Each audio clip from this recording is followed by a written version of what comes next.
Hi, I'm Jeremy Crosby. And I'm Nick Boucher.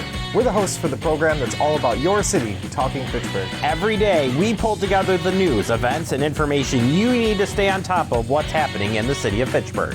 Find Talking Fitchburg on cable TV, Roku, Amazon Fire, Apple TV, and our live stream on the web. Plus, you can view all our headlines and stories on Facebook, YouTube, and our video on demand service. This is your city. Keep up with Talking Fitchburg and the issues that affect you and your neighbors. Want to know what's happening in your city? Get Notify Me messages from the City of Fitchburg. Visit fitchburgwi.gov on your computer or mobile device and select the big Notify Me button on the left. Enter your email and/or phone number, whichever is best for you to get notifications.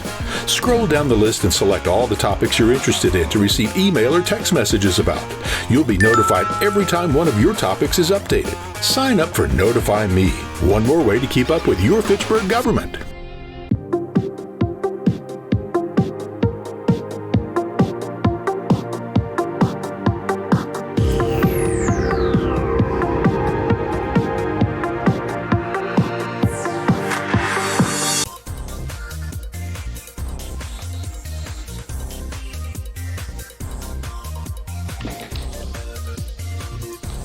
Good evening and welcome to the Police and Fire Commission meeting on September 18, 2024. It is my privilege to serve as the chair for tonight's meeting. I now call the meeting to order. Next on the agenda is the Pledge of Allegiance. Please stand. Pledge allegiance. Pledge allegiance to the flag of the United States of America and to the republic for which it stands, one nation, under God, indivisible, with liberty and justice for all. So we're going to make a change to the agenda tonight. So our city administrator is here and he can't be with us for very long, so we're going to move up agenda item 5B. So I would entertain a motion to make a change to the agenda. So moved. I'll move to amend the agenda to move agenda item 5B to now, before agenda item 3. Second. Any discussion? All in favor? Aye. No?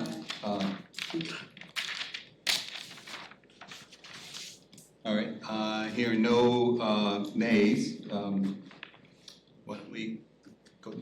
Sure. Yeah. Thank you for adjusting the agenda for me. I have to be next door actually in about 15 minutes or so for the first public information session on the upcoming referendum. So I was glad that in conversation with Tom, you guys were able to kind of squeeze me in here so that I could give an update in regards to the conversation we had last month about the fire chief vacancy, and more importantly, provide an update on the conversation that we had at the Common Council level last month during our Committee of the Whole presentation on the city's long-term EMS options.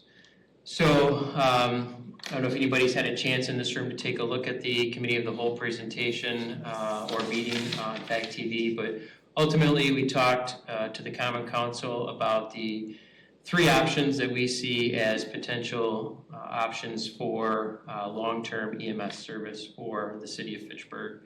Those 3 options would include being a status quo option, maintaining a separate EMS district with 2 separate fire departments, although that would need an update to the intergovernmental agreement between the 3 entities that are participating in that EMS district in order to continue to serve in that fashion. And the other 2 options included a fire and EMS district with multiple partners, including Fitchburg, of those who could be interested. And then the third option would be a city-based EMS system that would be operated within the fire department that we already have. We asked the Common Council during the conversation which direction they preferred city staff to continue to explore. And they had a couple of things that were clear. One is that they supported updating the intergovernmental agreement regardless of the long-term option. And one of the big sticking points with the current agreement is the inequity in the funding formula. Admittedly, for a number of years, Fitchburg has had a higher percentage of calls for service. We're currently trending at about 2/3 of the Fitchburg EMS calls are within the city of Fitchburg, and we're paying about 55% of the overall operating cost associated with Fitchburg, or with Fitchburg EMS. So understandably, that's of concern to at least one of the other municipalities within this agreement. Our Common Council indicated that they were willing to have a conversation about potentially updating the intergovernmental agreement to address that concern and a couple other concerns as well that are there. We also feel that if we're going to update the intergovernmental agreement to better reflect the funding based on use of the service, that the corresponding commission structure should also represent those who are contributing more money to the service. Right now it's set up that each of the 3 participating municipalities have 1/3 of the vote, and we pay over half the cost now. The city of Verona pays approximately 40% of the cost, and the town of Verona pays about 5% of the cost. So there's some things that the 3 municipalities need to work out. Our council has directed staff to go ahead and try to get those things worked out as it relates to the intergovernmental agreement. We have a meeting set up for next week actually, later this month, to begin that process. Our hope is that we'll have the intergovernmental agreement updated by the conclusion of the year, with any changes taking place effective January 1, 2026. The other thing that our Common Council asked us to do is they mentioned, a couple of the alders present mentioned they would prefer we explore a district model for fire EMS service. So we will at least pose to our current district partners a question as to whether or not they are interested in exploring that model. But the majority of council members present for the Committee of the Whole expressed a desire or preference for us to explore a city-based EMS service. And as I should preface these comments with what I also said at the Committee of the Whole, that we are fortunate to have a well-trained professional EMS service, and we're not having these conversations because there is a problem. So I think that's an important consideration to note in this whole conversation, that we have good service, there are no issues, and I think that actually gives us the ability to make this decision with a clear head and take emotion out of it to the best extent possible. We're not trying to be responsive to some sort of crisis that had happened, or there's been ongoing service delivery issues that would be coming into play. So we will be spending the remainder of this year looking at predominantly the city-based EMS option and trying to ensure we have all of the considerations that are associated with that option identified and what the impacts might be to the operations of the city, the cost to the city and its taxpayers, and ultimately we'll be coming back to Common Council with a presentation either late this year or first thing next year with our assessment on that for further direction on how they would like to proceed. So with all that in mind, I think it reiterates the point why we are looking to delay the fire chief process until the first of the year. At the meeting last month, we had indicated that we anticipated a request would come from Sarah and Human Resources to go ahead and get authorization to begin that recruitment at the January meeting. And the biggest concern that I have if we were to begin a recruitment prior to that is I don't want to create a situation where an applicant is uncertain about the direction in which the city is going with its EMS service. And I don't want anybody to feel like there was a bait and switch done. They signed up to be a fire chief, and now after they've gotten on board or into the process, the city is changing the service that they're looking to implement. I don't think that would be fair to the applicants, and we may not get the same amount of applicants if we are a fire-only service that we would if we were looking to do a combined service as well. So I think it's best to have a full picture for those who might be interested in that position, and I would anticipate that we'll be ready to begin that process and have a lot of questions answered, or at least we'll know the direction in which the city is intending to head at or near the conclusion of this calendar year. So with that in mind, I think that provides the update of new information since we had visited and chatted last month. And if there's any questions for me, I still have at least 5 minutes or so to answer any questions. So I think last time we got together and the chief and the mayor, or well, the administrator and the mayor came and spoke to us, we didn't have any action kind of on the agenda. We didn't really have a discussion on the agenda either. So we put discussion and action on the agenda in case anyone does want to take action. It has all struck me as odd that we're not including, well, one, that the position is languishing this long. Two, that we wouldn't include someone who is going to be leading the department in the discussions about what the department looks like in the future. I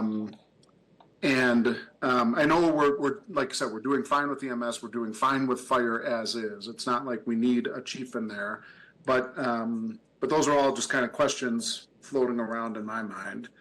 And I don't think we would necessarily be kind of surprising any candidate if we went through a process this fall or winter, because they'll know this process is going on, and if they want to be part of the process, they could participate in it. So those are all the thoughts that were in my mind as we heard from the mayor and administrator last month and heading into this meeting. yeah, I can appreciate those thoughts, Tom. I definitely can see why you would have those thoughts. I do think we are fortunate to have interim Fire Chief Chad Grossen sitting to my right, who's been with the city fire department for 25 years? 32 years. My math is way off on that.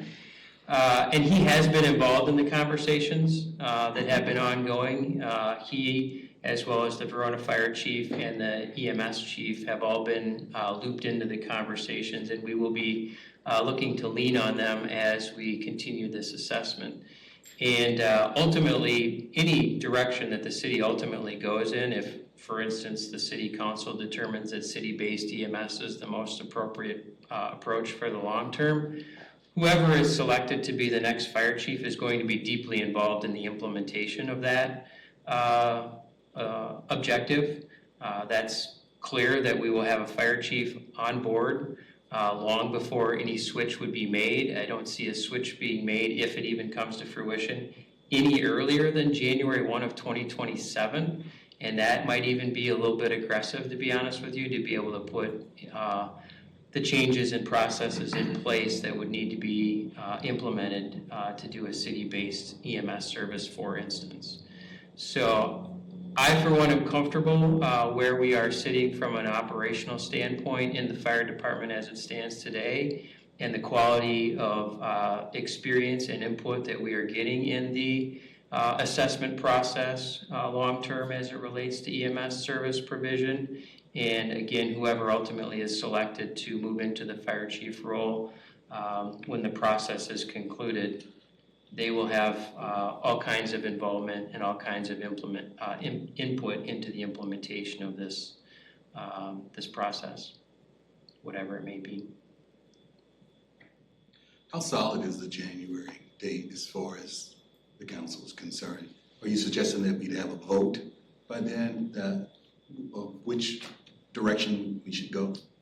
I don't know if we'll actually do a vote per se, but certainly we would do like what we typically do, like at a committee of the whole, where we provide a presentation and update, and then there's a discussion, and it gives an opportunity for council to provide direction to staff. That could be one way we go about determining which direction we'll go. A secondary option could be an actual vote at a common council meeting through the form of a resolution that directs staff to go ahead and, proceed with implementation of their preferred solution. I would talk to the mayor and the common council to see which direction they prefer to go as far as the process involved. But I do think that, this will be one of the top priorities among a few others that I have on my list in order to make it an informed decision or present enough information so the council can make an informed decision at the conclusion of the year here. So I don't foresee delays in that process. I think we have a fair amount of the information that we need already, and I think that there'll be a commitment to ensure that we stay on the timeline here. For a variety of reasons. One, we want to be cognizant of the length of time in which there is a vacancy in the fire chief role.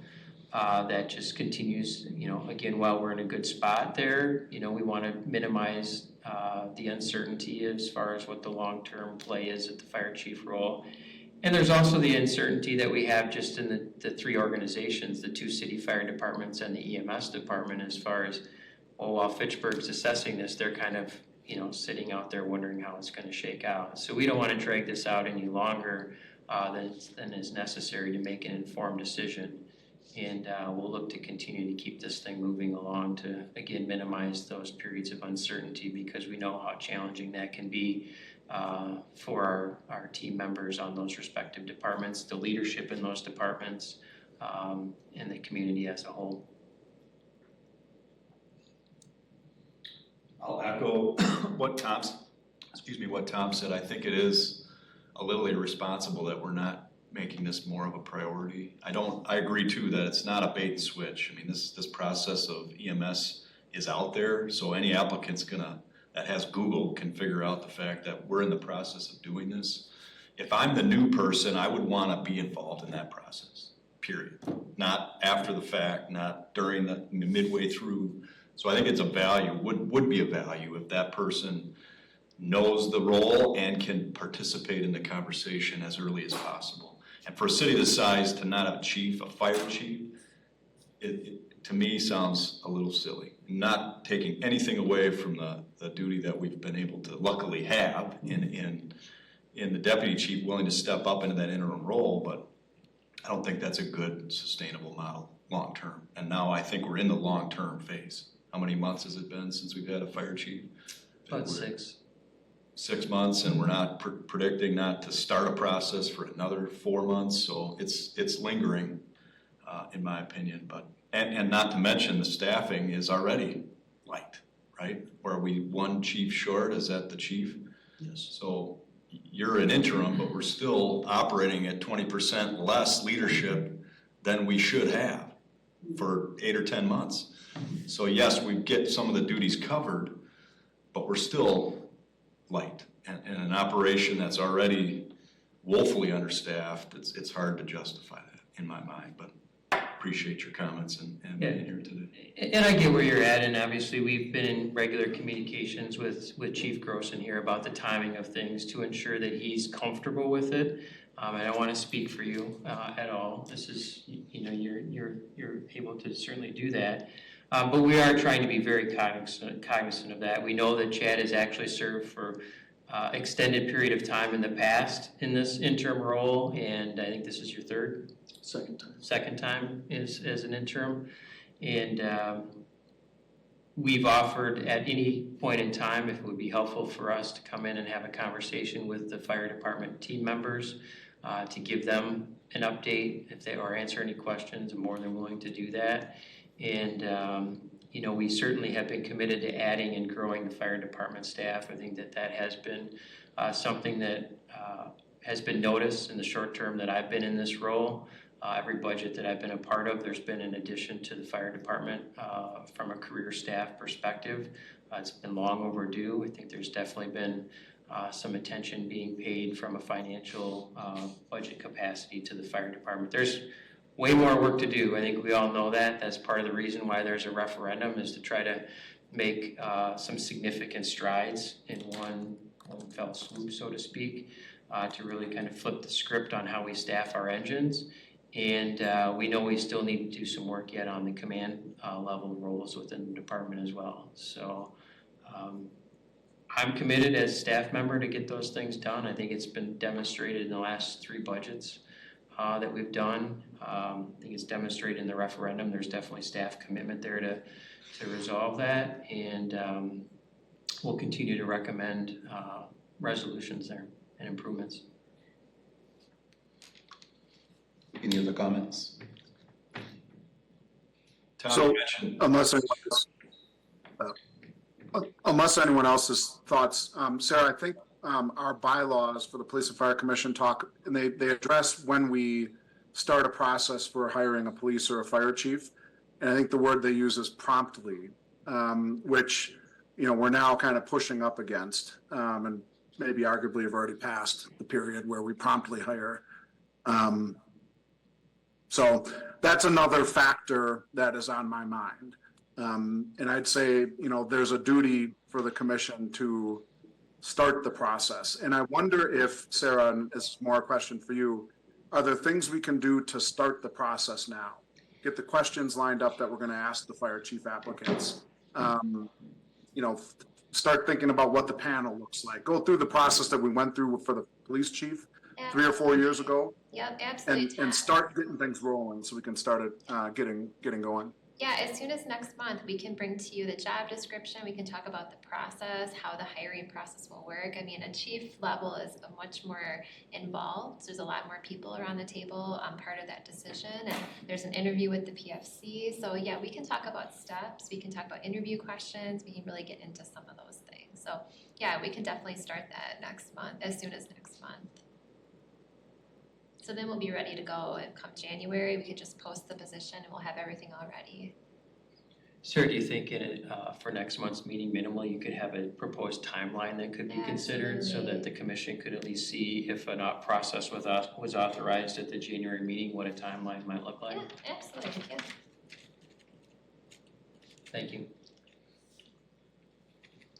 Sarah's got the bylaws up there. I don't see anywhere that says the city must approve the process. Can someone explain to me exactly what the authority of the PFC is when it comes to hiring a chief? It sounds like that first paragraph says the commission will, or shall, I should say. According to the rules and regs, the PFC, if the vacancy exists and the funding is there, they'll promptly start the recruitment for a fire or a police chief. So it is the PFC's. That's on us. You're the hiring authority.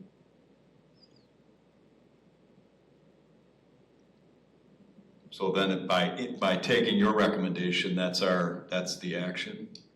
We could also disagree and say, we're gonna do it now. Is that fair? That would be within the PFC's purview, yeah.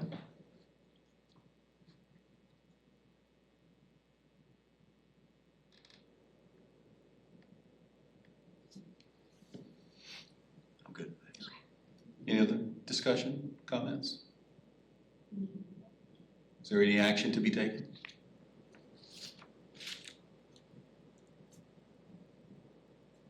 No action for me, but I think it would be helpful to see, Sarah, the process, thoughts on kind of what it would look like, and even to start, I don't know how it would work, but if we could start reviewing or maybe we all come with thoughts on the position description ahead of time, or bring them, to the meeting.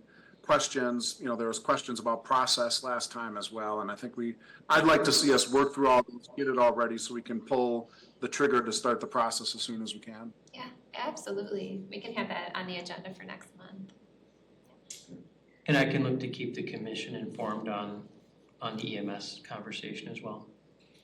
Sounds good. All right. No other questions, comments? We thank you. Thank you, folks. Have a good night. Thanks. All right, moving on to the next agenda item. We skipped over the approval of minutes. So why don't we do that now? Approve the minutes from August 21st, 2024. The minutes were included in the packet. Are there any comments or questions about the minutes?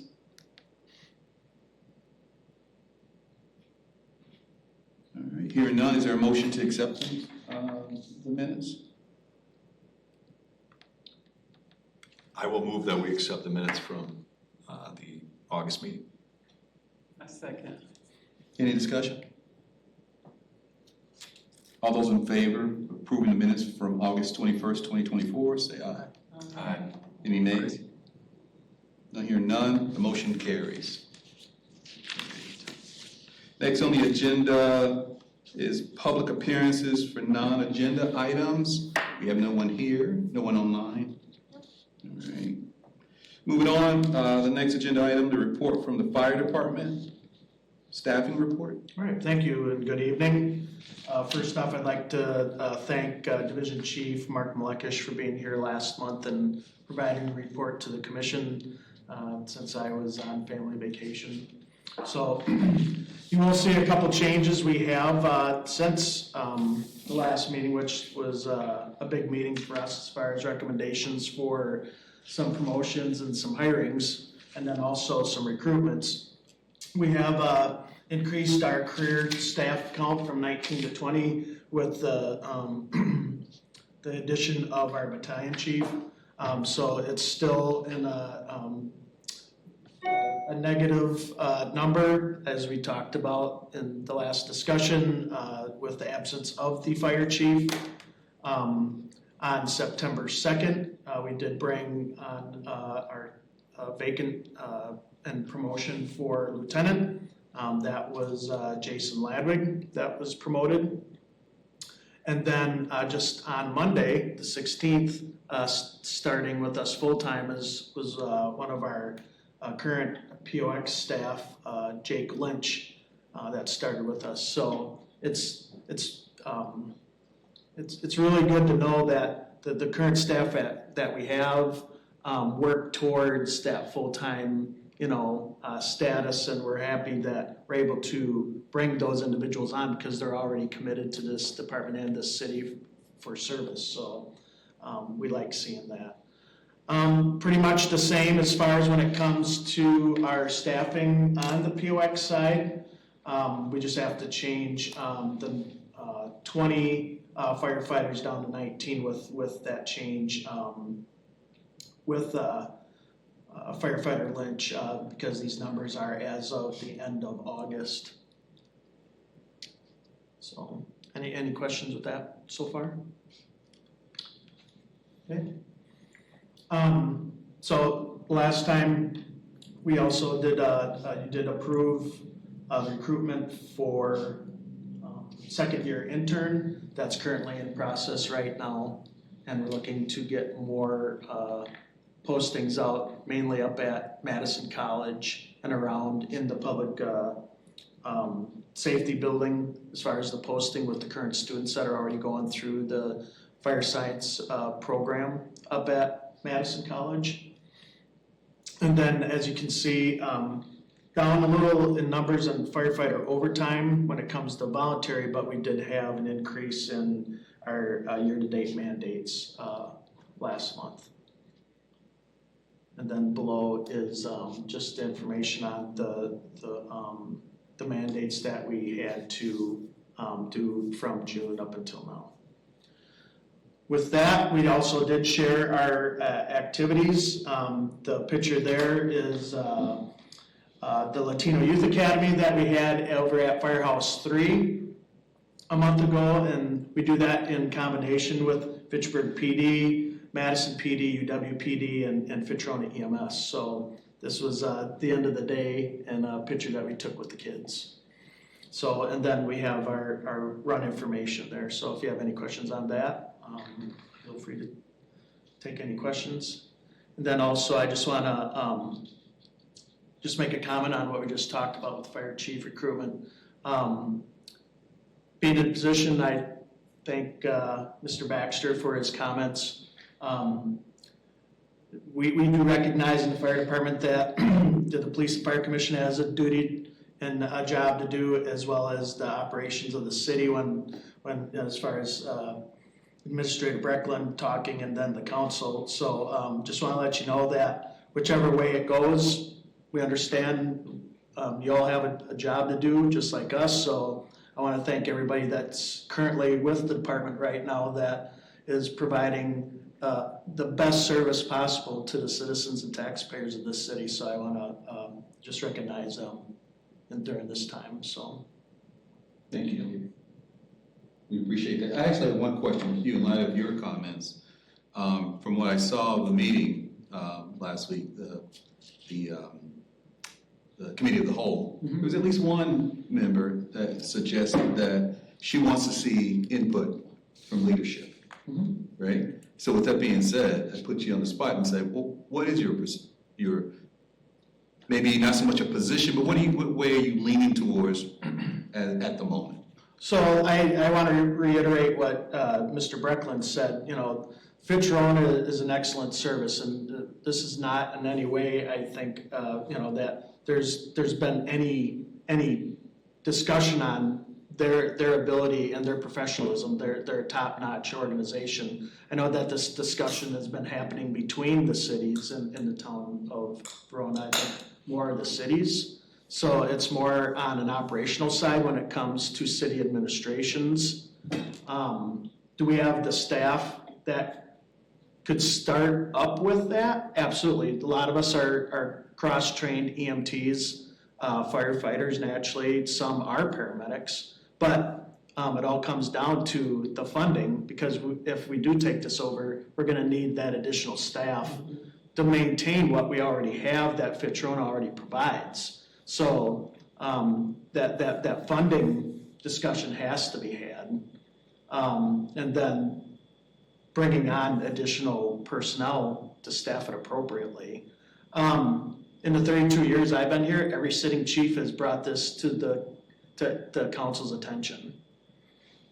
As we grow, so does the services of Fitchburg, so does the services of all of us that you know, we head up our departments. So now is no better time than in the past to make sure that we are getting the best service for the citizens for the city of Fitchburg. And if that's still with the Fitchburg agreement, so be it. But like Mr. Breckland said, we are growing, and so are the number of calls. And, you know, with that, do we grow as a city department, fire, EMS, stay the same?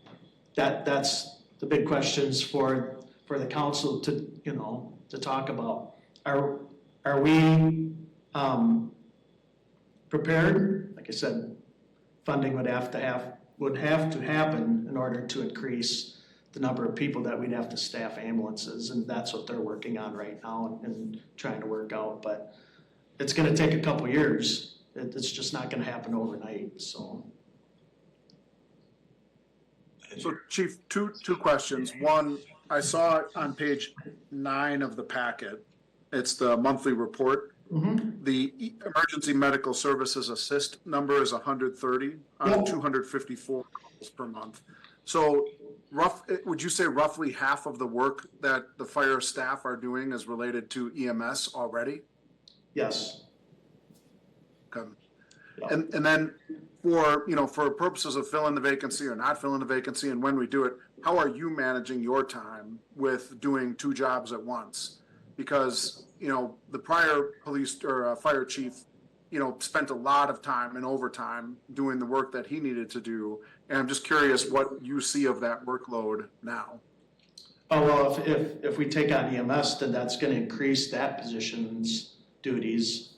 We'd also have to consider another deputy chief type to head up EMS. So the fire chief can be that true administrator and look over both services. So the way I am managing it is on a day-to-day basis. You know, whatever needs a priority most, I'm dealing with it. We do have stuff that we do plan out for the day, but naturally as calls come in, we have to adjust. But like I said, I'm very fortunate that we have such a great staff that's on the department, and with your help and as well as council's help, being able to bring on another battalion chiefs to help out with each shift that they're assigned to help out with the day-to-day operations, you know, in the firehouses. So that allows me to look at bigger picture stuff, especially when it comes to support services, so buildings, maintenance, the budget. Once the fire chief gets in here and we're working towards, well, right now it's just fire, but if we're looking at EMS, like we talked about before, is to start, what's that planning for the future for possibly bringing on EMS? That's going to be a vital part. I don't disagree. We need a full-time fire chief in here. We need a true administrator. It's just that right now we're in this flux of growing city, discussing services, not questioning them, but discussing services for a growing city. So here we are, having these discussions, and like I said, we're doing our part to make sure that we're providing that high level of service during this time. And like I said, I can't thank our staff enough. What's the implications of the EMS decision on our split department, full-time and paid on call, paid on premise? Is that model conducive to also including EMS paramedic services, would you say, or not? Actually, the bigger discussion right now between full-time and our POX staff is the referendum. Is if the referendum passes, bringing on 6 more full-time firefighters. That's why we've kind of held up on bringing on POX staff right now, is because if referendum does pass, we have to calculate out what those hours are to fill after that, because yes, it takes up hours that are being filled right now by POX. By bringing more full-time personnel on, also increases the number of paid time off hours that will be out there that need to be filled. So we've been kind of in a holding pattern with that. That's been some of the concerns of our POX staff, that, well, all these hours are going to go away. Well, not really. And there's still going to be a vital part of this department. Some of our POX staff do have EMT training also. So once again, when they work, they're on the schedule. They are working on the engine for the night. So their skills are just as important as a full-time member of this department. So that's why, excuse me, little cough. Last year we had a lot of overtime. Well, we had a number of people out on FMLA that got injured. This year we are pretty normal in operation as far as staffing. Yeah, we've had a couple of people come and go, but as you can see, we're only down 1 full-time, and that's the fire chief. But a lot of the full-time staff are still picking up a number of overtime hours that could be filled by POX. And it's summertime, family commitments, school's back in session, but yeah, I don't think the whole fire and EMS thing will, just to get back to original question, is that's not really the concern between full-time and part-time. It's that they know that if this moves forward, that some of them are going to be able to use their skills even more on all levels. I guess where I was going with that is there's been conversations in the past about whether the POX and full-time system is the right system. Oh.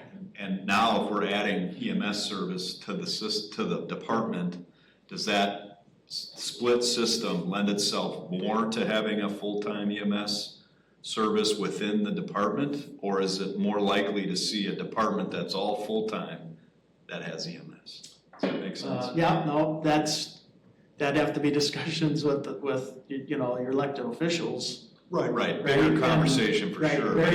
Is there other examples of communities that have the kind of POX and full-time structure we have that also do EMS? Oh yeah. There's a number of combination departments around the area and the state that are like us as far as fully comparable ones. Sun Prairie, for example, is very comparable. They actually they used to have separate EMS under fire, but I think it was the beginning of this year they combined all as one. But they're a combination department. Trying to think of, there's other departments. If you truly want to compare apples to apples, we can definitely get you a list. But Verona is a combination department. McFarland's a combination department. I'm trying to think. I know there's plenty others. That's good. But, there's. But you're right. It is a discussion, and that's a very big discussion. And that's definitely where, if we're thinking to go into that way, we want a full-time fire chief, and you're that true administrator. Thanks. Any other comments? Oh, go ahead, Tom.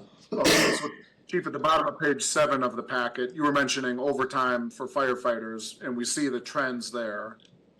Pick up in mandates in summertime, but a little bit, 6 hours and 8 hours, or six number of mandates, 96 hours total. But anyway, the overtime's not like it was a year ago, and it's a third of what the police overtime is each month. How many overtime hours would you say you are working in your role, taking both the deputy role and the chief role? I've very minimal, and why is because we've actually added in OIC coverage to the lieutenants on an as-needed basis. Excuse me, where mass administration didn't really involve them, and that was his decision. Why, that I couldn't tell you, but we have no choice right now to get the lieutenants involved, which then also comes with an agreement on their represented side with the union. When they work, not only are they, if it's a day off and they come in and work, that's overtime, but then they also get out-of-class pay for it. So they are being paid for working up into that position of an OIC.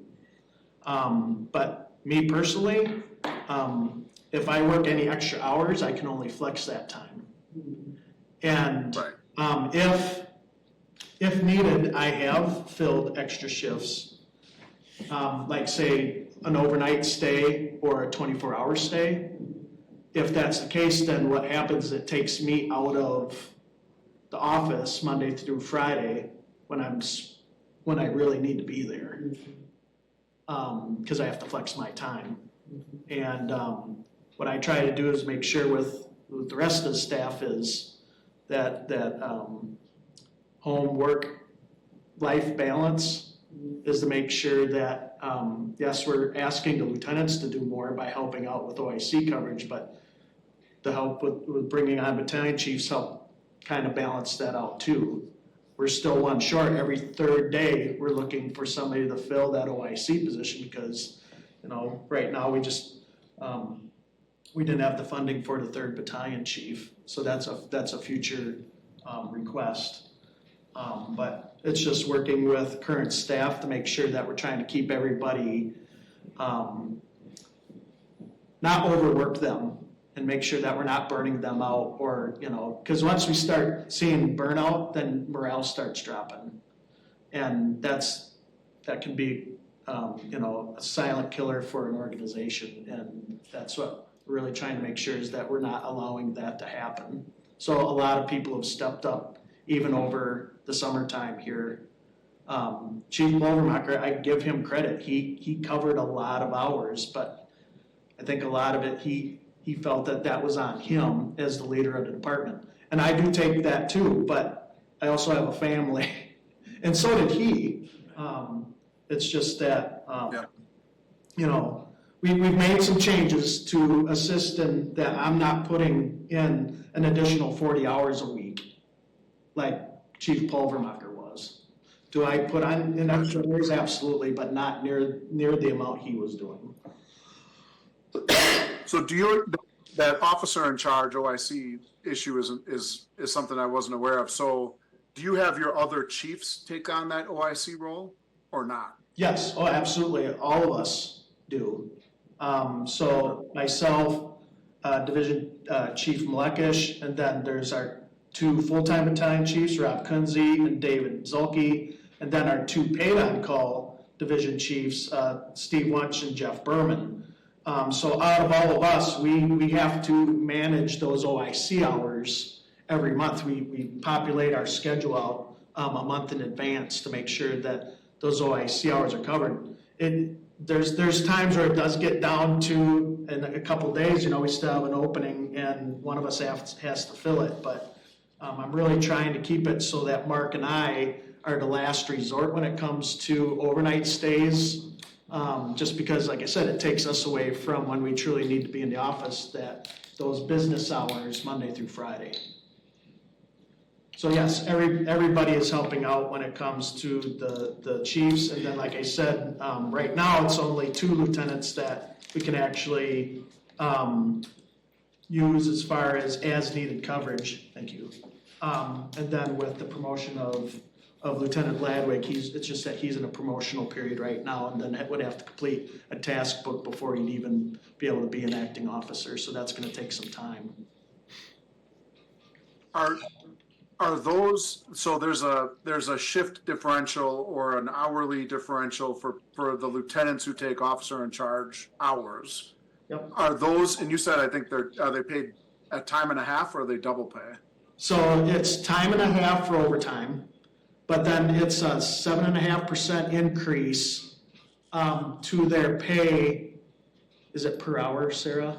Or is it just 7.5%? It's 7.5% over their pay, so it would be per hour. Right, so there you go. 7.5% Gotcha. over their pay per hour when they act as an OIC. Once again, being the trying to manage in the budget, and be fiscally responsible. We're trying to keep the amount, nothing against the lieutenants, but trying to keep that the lieutenant involvement to a minimum, because they're also working their shifts. And we need them in the firehouses as that lead worker, that company officer. So every time we take them out of that seat, that company officer is now missing. And we're asking somebody else now to act up, a senior firefighter to act up in as a company officer. So there's a there's the domino effect. So, which builds on itself and ends with the lack of, or decrease in morale, and like you were saying. And eventually that toy breaks, unfortunately. Yeah, but like I said, I can't say enough that everybody has stepped up once again. And I appreciate all the hard work that they're doing, because it's, like with a growing city, we're a growing department, and we're running more calls now more than we ever have. I mean, you can see the numbers where we're above, almost, what was it, 243 calls ahead of where we were last year at this time. Mr. O'Day, you're correct. The majority of them are EMS calls. Now, I want to make sure that everybody understands that that's not every EMS call that Fitcherona gets paged out to in the city of Fitchburg. We only go on certain calls, anything that's a higher level, as far as severity. So what they call Charlie Delta Echo calls, we go with them. But there are a lot of times where the paramedics need assistance, so then they'll call us on those lower priority calls. And then anytime we have mutual aid ambulances come into the city, then we go with them also. Excuse me. Chief, thank you for what you've explained to us. For me, anyway, I now have more insight in terms of how you're dealing with the challenge of the hours, leveraging the lieutenants for OIC.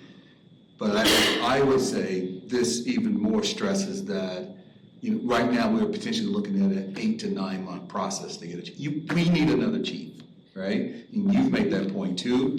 Yes, the work has been kind of formed out, but there still is a significant gap here. And so I know we've committed to working out a timeline next month, but I think realistically we're talking starting from now until we fill a position, 8 or 9 months. Yeah, no, it's like Sarah said, a lot of input needs to go into it, because we want to make sure that we're making it a national recruitment. We want to make sure that we're getting, those individuals that are looking to step up into something like this. And, I totally agree. Anybody knows that's coming into Fitchburg is going to see it very well up until November 6th that, the referendum. you know, and then if they do their homework right, they know that the city's looking at an EMS component here in the future, if they do their homework. Because it's not private anymore, it's public, it's been in front of the council at committee of the whole, so,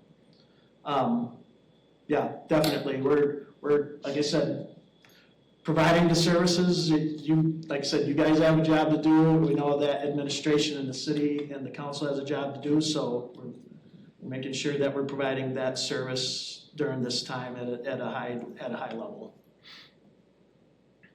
We're certainly thankful for that. Last question for me, you mentioned the pay protocol for a lieutenant taking a level up position. Does that apply to the interim chief role as well? You're not part of the bargaining agreement, I don't think so. But I have been moved up into the chief level, pay level during this time. Until we find a new chief, and then I'll work with Sarah on where I land back at, you know, once the chief comes back in. Right. That was my concern. Good. Okay. So Chief, thank you for fielding all of our questions and the insight that you provided. Well, and thank you for your support over the last 6-7 months that we, you know, when Chief Pulvermacher left and allowing us to continue to move forward with this department, you know, as far as the battalion chiefs and promotion to lieutenant and firefighters. So that's what we needed to do to keep this department moving at a high level. Great, thank you. Thank you. Well, next on the agenda is our police staffing report. Chief. Hello, everyone. I hope Sarah has some quick fingers there because I'm going to jump back and forth from all the charts. We'll start for the staffing report. We're starting to see light at the end of the tunnel. We are still short 3 vacancies. Just an update on the last from last month's PFC. We had conditional offers for 2. One obtained a job at another law enforcement agency, and the other one failed the background. So we're still at 3 vacancies. A good note is we have our paid intern that started on Monday, and so far so good. I was hoping she's going to be here for a while. I thought she was done with school at the end of the year. She actually doesn't graduate till May. But if we get the referendum, there'll be opportunities there for growth because we do want our interns to, if they go well, to continue with potential employment with us. So we're working on that. We're going to start another process coming up in October with Sarah and see where that goes. As far as vacancies, again, there's 3. We have 4 on field training, 2 at the Law Enforcement Academy that won't graduate till December, and we have 1 on restricted duty. That's from our officer-involved incident that occurred in August. That places us with unfilled positions at 10. That's an important number because I'm going to move on over to our overtime report. And before I get there, with the field training, the 4 that are on field training, they're expected to complete their field training before the end of the year, which means by the end of the year, and the officer that's on administrative duty, that will bring us down to 3 unfilled positions with the 3 vacancies. That's extremely important because that's getting us very close to full staffing on the streets. And we haven't seen that since January of 2022. So that's huge. Moving on over to the overtime report, the 3 drivers are going to be extension of duty, investigations, and shift coverage. If you look at our sworn staff vacancies, which I just explained, and our total overtime hours, they're increased, but they're increasing, you would expect it to decrease when the staffing is coming up and we're getting more filled positions, but this entire year has been field training. And that's why when I explained that we have 4 on field training that are on their way to that phase, we'll have more people out on the streets. That vacancies create more activity when you have young officers. And that's a factor why our overtime is continuing to drive. Now I want to shift over to the activity. And Chief, yes. Just one clarification on that point. When people are in field training, they are in pairs, correct? So they're not out on their own, are they? Correct, and that correlates with the unfilled positions. So basically, we may have people out on the street, but they're working in teams and they're not allowed to work by themselves. So that counts for one person, not two persons, even though you may see two individuals in a squad car. And that's, when you're talking about 34 square miles of coverage and to go to multiple assignments, you can only go to one assignment with that one officer, extra officer. You can't handle two at once. So going on over to the monthly report. I don't know if you guys if you all get a chance to read it beforehand. I would ask that you, if you get a chance that you do, there's a lot of information on there. We are working on updating it. The first page goes for, talks about calls for service and officer generated activity. And then we'll go over property crime. You can see 4 burglaries for the month, 2 vehicles reported stolen for the month. This information is important. We're doing a lot of good, positive work that's going out on the street. Those numbers are kind of small when you look at it for a city of 34,000. What I want to note is the last page on Part 1 crimes. That's also listed under notable incidents. I'm going to pick a few of them. Theft of auto is a big deal in Dane County. I won't take the full credit, but we are down 2/3 from year to date this year versus last year. What does that mean? What is 2/3? This time year to date, we had 63 cars stolen in the city of Fitchburg. This year, 22. That's a big drop. Shots fired. 2 years ago, we started an initiative with the United States Attorney's Office and the City of Madison on identifying gun offenders and addressing that. That's where you see a lot of our overtime with our investigations. Last year to date, you had 30 shots fired investigations. We're down to 6, so that's cut like in half. That's a big deal. The other piece are accidents. We talk about proactive work versus reactive work, or we're talking about calls for service. Our proactive work here in the city of Fitchburg, a lot of it has to do with traffic.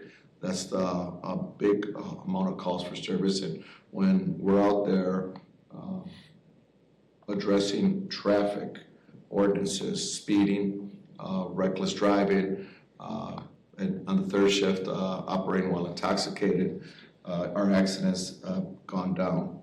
We have almost 100 less car accidents year to date this year than last year. Our traffic stops, just so you're aware, last year to date were 1,650, so it's a little over 1,600 traffic stops. This year, we have over 3,100 traffic stops year to date, and that will continue to climb. Change in culture, but also we've hired 26 new officers out of a sworn complement of 55. So you have a new generation of officers that are out there. They're working, mind you. Some of you that were here a little over 2 years ago, we lost a lot of them to Dane County sheriffs to go to the jail. Those were a lot of them that had enough of work in the streets. Don't want to blame them, but sometimes you get, the work gets older, you get tired, and you also age, and it's tough to move around. So I don't want to badmouth anybody, but we do have a young generation of officers that are very active. They're learning. There's a lot of good things that are going on out there. So those are important numbers to see. I don't like to report it mid-year because we got the second half of the year here to finish up, but they are looking very, very good. And I'll wait till the announcements to invite you to another event for next week if you have no questions on activity and staffing. I do have one question. Yes. If you tap down, there's theft of auto in the first category, and then theft from auto, and then the next block down, there's theft of auto again. Yes. So if you look at the print, one of them, the one on the top is notable incidents, excludes unfounded incidents. It also aggregates the highest offense within a single incident. And the ones on the second chart The three categories include a count of all incidents where the related offense occurred, whether or not it was the highest offense. So sometimes those numbers get a little bit skewed. What does that mean? So what that means is, on some of them, there's multiple offenses that are included, Okay. which it'll give you a different number, but they both are proportionate. Okay. But the number's not gonna be the same. Okay. So would it be accurate to say the theft of auto in that first chart are never gonna exceed theft of auto in the second chart? Because the second chart shows all of it regardless of what the highest allegation was, I think. Correct. Yeah, that, it doesn't look like that second chart will ever exceed the first chart. Right, It's more cumulative. right. And but proportionate, you'll see the same, very similar difference in both. Okay. And I don't, for the theft of auto and theft from auto, I think countywide, and I spoke with several of the chiefs, we still don't know why they have gone down. I won't take all the credit for my proactive work on traffic. There's several cities that are their staffing is starting to pick up, so we're all are proactively doing more traffic, but it could be something in the courts, it could be something in the juvenile system that's been addressing the specific problem people that are creating the high numbers. I can tell you that it's easy to identify when someone is out and there's a big increase over the weekend. This weekend alone, Dane County Sheriff's had an auto theft pursuit that landed in our city, or came to our city, but that's a stolen car. There's another city that chased someone into our city in a stolen car, and we're still investigating a gun-related incident with a stolen car, and that one's connected to Milwaukee and another city in Fox Valley. So that one's gonna be much more involved. But what I like is that our officers and our detectives are investigating this very seriously, so we're able to address some of the root causes. Auto theft, though, I think it's a county-wide effort. I think credit goes to a number of different entities within that in keeping those numbers down. Chief, can you talk a little bit? Oh, go ahead, Tom. Go ahead, Brian. No, you go ahead. I was gonna say, related to theft of cars and theft from autos, we had a guy stop by the commission, maybe it was a year ago, who someone was going into his car, and an officer drove by and saw it and stopped it and kind of resolved it. So I just think part of it's a function of having all the police in the field, on patrol, getting around. And then I do think the traffic stops make a difference. You mentioned traffic stops are up, and Chief, do you stop people in traffic because of the color of their skin or their race or ethnicity? Is that part of the program within the police department? No, that is incorrect, and in fact, that's part of my announcement, because we're gonna show some data regarding that for next week's Committee of the Whole presentation. And that was gonna explain it further. So I wanna show it, that was per our mayor, I wanna show that at our Committee of the Whole, and I wanna duplicate that for the following month and show it to you. If for those of you who can't make the Committee of the Whole meeting, I'd like to invite you there for next week. And if you can't make that, we'll do that presentation for you here next month. And that will show the demographics of our traffic stops and the demographics of our reactive work, which is the calls for service. And you will see that we don't do that. Our traffic stops, you don't know who's in the vehicle. Most often it's for speeding, we're doing radar. You're not gonna see who's in that vehicle until you stop it. Chief, I can say, at least to me, it seems like there's been an increased presence on Fitch Hatchery. I've seen your officers pull over cars, Yes. more than I've seen in the last year or so. Yes. Like way up. Yes. And I know there's a lot of speeding that goes on. Absolutely. Fitch Hatchery. Absolutely, and that's one thing, we do get, one of our biggest complaints in Fitchburg is traffic. So we are addressing the traffic complaints where we're doing proactive traffic activity where our traffic complaints are being made. and most often that's Fitchburg Road. I would like for you to come next week so you can see it'll show where we're doing our work, and a lot of it is based on complaints. But I would say traffic stops are proactive, and our arrests that come from our calls for service are reactive to include our investigations. It'll be interesting information, and it's quite labor intensive to pull that data. I'm very proud of our staff. They have gone to and taken courses and pulling data and bringing these things together. That's good. Any other comments, discussions on the police report?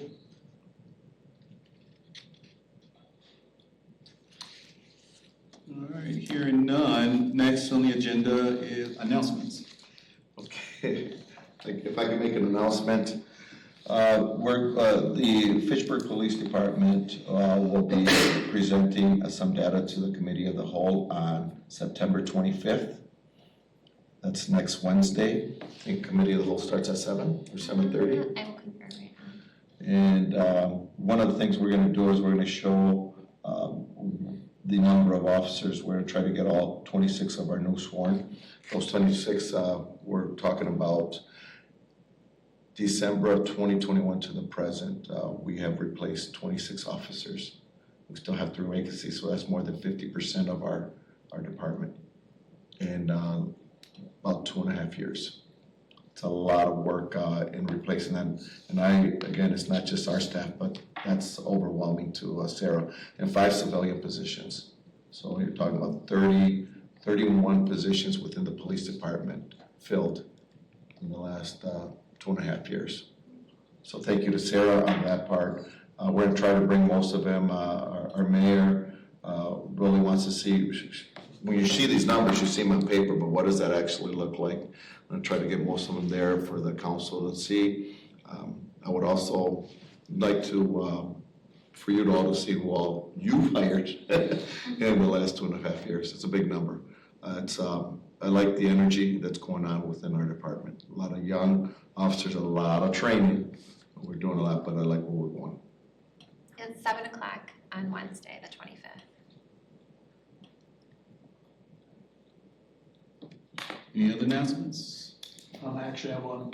On October 1st, for that date.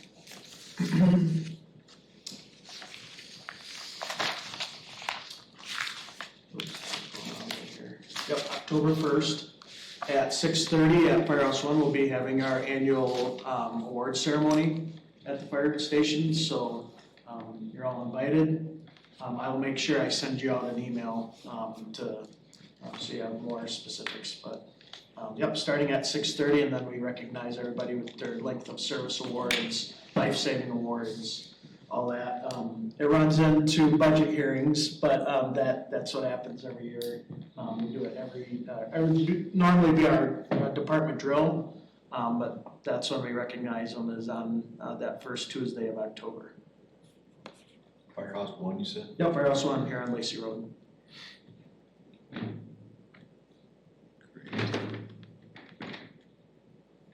All right, no other announcements. Last item on the agenda is adjournment. So moved. Second. It's been properly moved and second. This meeting is now adjourned.